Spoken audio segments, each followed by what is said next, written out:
기회가 뭐길래. 줄 세우기는 싫은데 새치기는 더 싫지. 그래서 시험은 공정하다는 생각을 했던 거야. 똑같은 문제를 풀어서 찾을 수 있는 건 등수 하나인데 그걸 알면서 왜 그 시험을 준비하는 거냐고. 그건 기회가 주어지잖아. 물론 그거 하나 통과한다고 해서 크게 달라지는 건 없지만 말이야. 일단은 기회가 주어지잖아. 그 시험을 통과하면 또 다른 경쟁이 시작된다던데 일단은 통과했으면 좋겠어. 요즘은 어떤 생각까지 하는지 알아?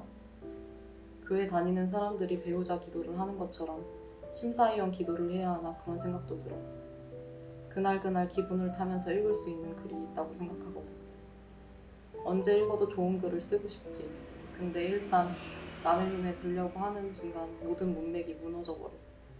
어나더 레벨이라고 해야 하나.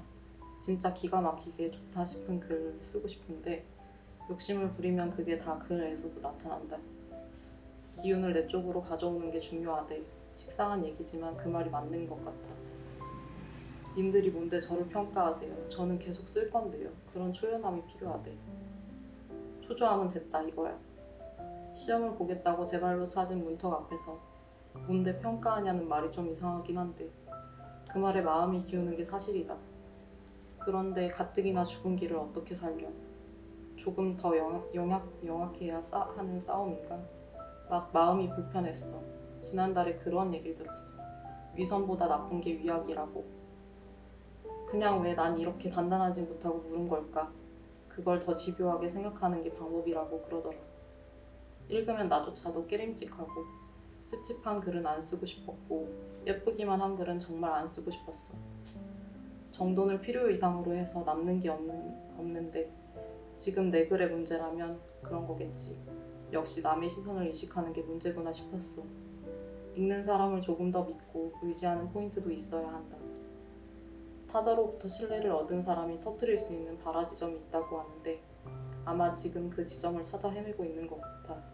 시험이 중요하긴 한데 올해 어떻게든 이 과제를 해결하고 가려고. 더는 내 것이 아니었으면 좋겠어.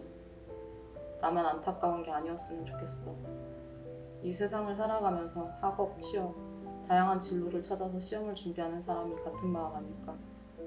어딘가 제대로 쓰이고 다른 가치로 환산되고 싶어. 내가 나로만 고여있는 게 너무 고역이다, 진짜. 정직하게 줄을 서 있는 사람들이 빈손으로 돌아가는 일이 없었으면. 이게 그렇게 큰 욕심인가 싶어. 내가 이 기분을 잊고 글을 쓴다면 그건 정말 그냥 배부른 소리가 될 것 같아서 지금 이 시험이 여러모로 나한테는 중요한 것 같아.